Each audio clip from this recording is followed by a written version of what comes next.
In the video, we review the Brooks Hyperion Max. It's Brooks's first real Super Max cushion shoe with a 45 millimeter heel, 39 millimeter forefoot.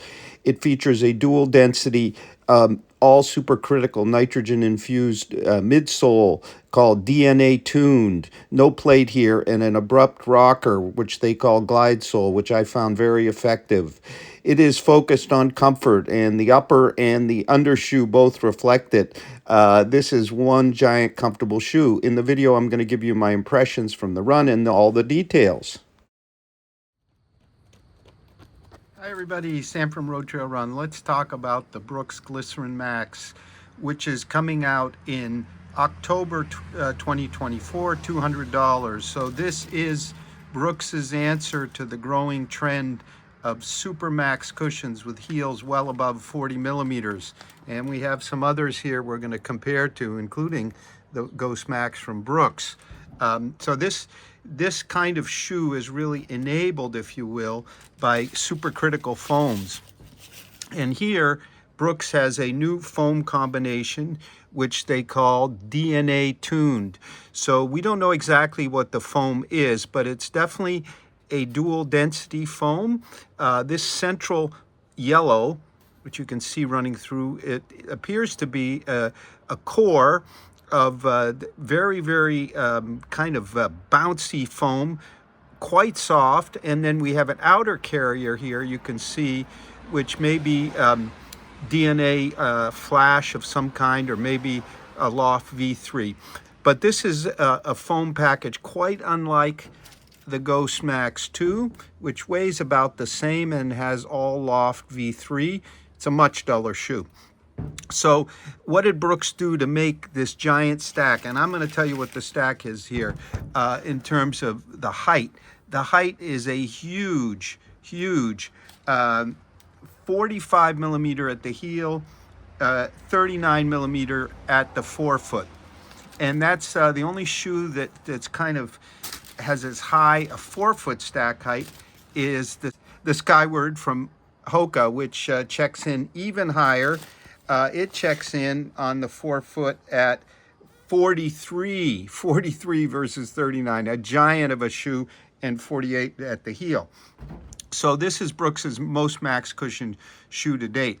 And with this relatively soft, energetic foam package, they had to do something to keep it to roll long. And I'm going to give you my from the run impressions. But what they did is what they call their glide sole technology. You can see this very accentuated rocker and up front here. Much more accentuated than, say, in the Ghost Max. And what it looks radical. It looks like that's impossible at slower paces to get past it. But no, it works really well. It works for me actually better than a comparable shoe that's actually much lighter, the Super Blast from Asics. Because here we're not a light shoe. We come in at a quite substantial 10.6 ounces, 301 grams in my US 8.5, which is comparable to pretty much all the other kind of shoes in its class with more or less stack height. They're all about the same except that Super Blast and Super Blast 2, which is much lighter due to its foam. But that doesn't take away at all from the performance of this shoe for what it's intended. And we'll talk a little bit about the upper before we... it's a super comfortable upper. We have a moderately padded tongue, no gusset, a very rigid heel counter. This is a shoe all about comfort. And Brooks is known for their step-in feel. But here what they've done is actually made the step-in feel go from upper to all the way through the sole, because often their step-in feel didn't translate to a really an effective ride in many cases for me, but not so here, and not so in their other more performance-oriented Max cushion shoe, but not nearly the stack height, the Hyperion Max 2, an excellent shoe. So if you think of this as your sort of daily trainer, faster kind of Max cushion shoe. It has a plate, a nylon type plate. They call it the Speed Vault. This is your kind of faster version. And here we have your, at $200, so it's not an inexpensive shoe, we have your Comfort Cruiser, your recovery shoe. For many of us, I think it'll be a long run shoe. It's super great to run. Kind of, you just don't even feel you're moving despite the weight. So we'll get into that in the from the run impressions, and also a bit more comparisons. There's a few I don't have right now. I don't have the Mag Max from Puma, a similar stack height shoe. I do have the, and I'll talk a bit about it now, the Skyflow from Hoka, which is about a little more than an ounce, about 30 plus grams lighter, on a slightly lower platform. It has yet more rubber. I found the rubber here kind of got in the way of the ride. It does have a supercritical EVA foam. It's sort of firmer and more responsive. It's not quite, it's more kind of a little bit more up-tempo in feel than what we have here. And the Skyward X, very similar in being a bouncy kind of ride, but with a carbon plate and a yet higher stack height, a little bit more expensive, I think $225. Again, a very solidly built heel counter. This one is comparable, really, even with its carbon plate, in kind of excitement to our Glycerin Max. But the Glycerin Max is kind of a simpler design, no plate, yet more effective kind of toe off. It's just a bit smoother, more pleasant to run than the giant Skyward, which is kind of all about a bounce sensation. Here, plenty of bounce. So outsole, just a little bit, lots of rubber here, deep rubber, well situated.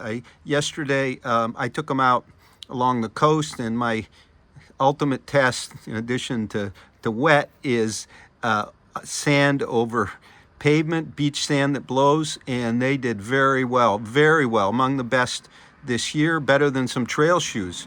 And I think tribute to that, so you can see the patterning here, there's a lot of grip, and the rubber is quite sticky and not overly firm, but I think this should be a durable outsole. Not all over coverage, because they do want it to kind of flow. In terms of flexibility, after about 12 miles, oh, there isn't any, but we've got that great glide sole rocker up front. So I'll give you the impressions from the run, but this is just a very fine execution of what's now the kind of max cushion shoes of more than 40 millimeters at the heel. In fact, here we're almost 40 millimeters at the forefoot and 45 at the heels, so we're way up there. Very well done. So impressions from the run, and a few more discussion and comparison. Beautiful day here on the New Hampshire seacoast, so quite a bit of kind of nice scenery for you. Okay, let's talk about the fit. Glycerin Max, needless to say, absolutely sumptuous. Total comfort, very good foothold. This is a beefy upper, big heel counter, super well held, stable at the rear. Midfoot, no gusset tongue, none needed. Just a little bit of rotation there, the tongue. Toe box, moderately wide, not super wide. They might be a teeny touch short. Well, no, there's a full thumb there. I think they're already stretching out. Lace up once and done.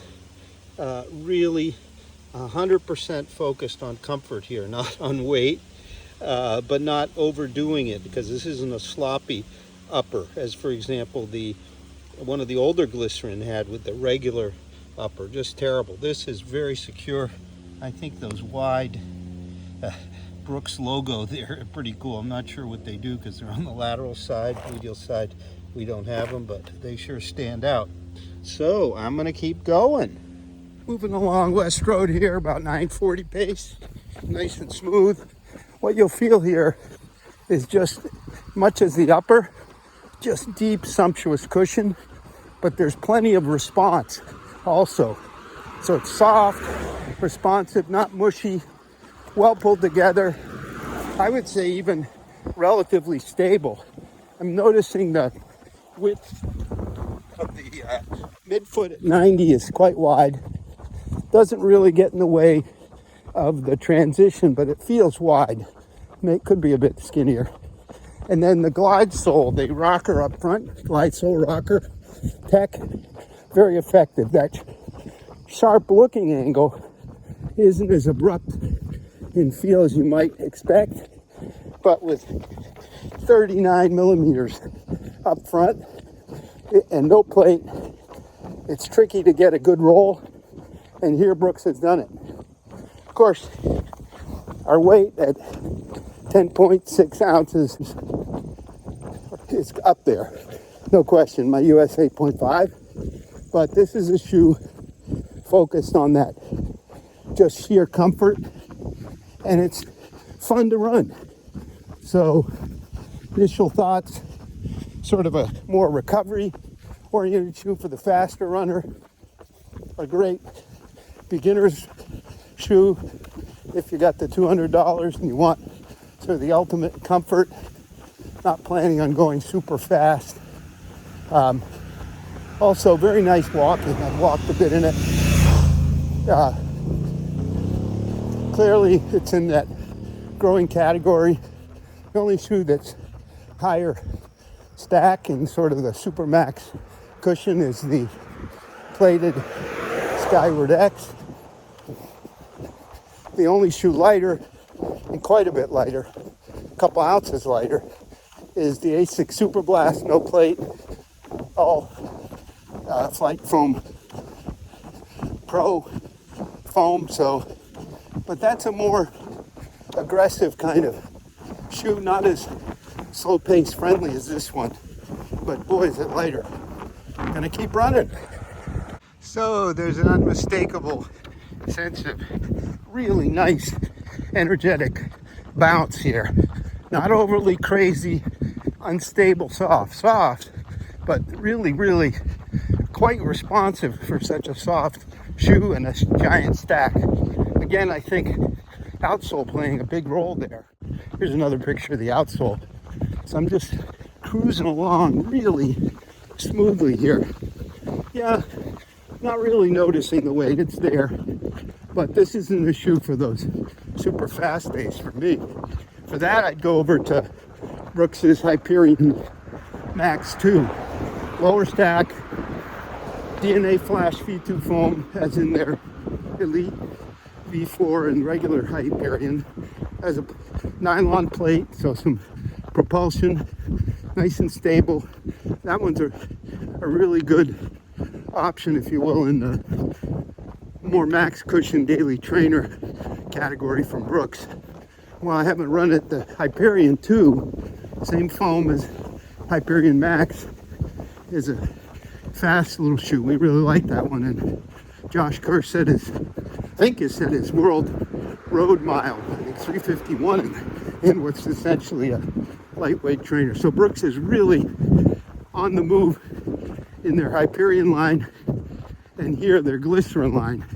Never really cared for any of the Glycerins before, sloppy, but here we're moving. Gonna keep going. So this is one big shoe. You're not gonna feel bogged down at any pace and probably any distance. I feel like today I could literally go on forever because I got no mush, lots of rebound, tons and tons of cushion. There's, for all intents and purposes, zero shock transmitted through the road, but we've also got that smooth flow, so we're not like bogged down at all, ever, so far, any pace. Gonna finish up. It'll be about 7.5 miles, and pace will be under 10-minute miles, very comfortable. Our Glycerin Max will be available early October, $200. The sample was provided at no cost to RoadTrailRun by Brooks, and we're also soon going to have a full multi-tester written review of the Glycerin Max.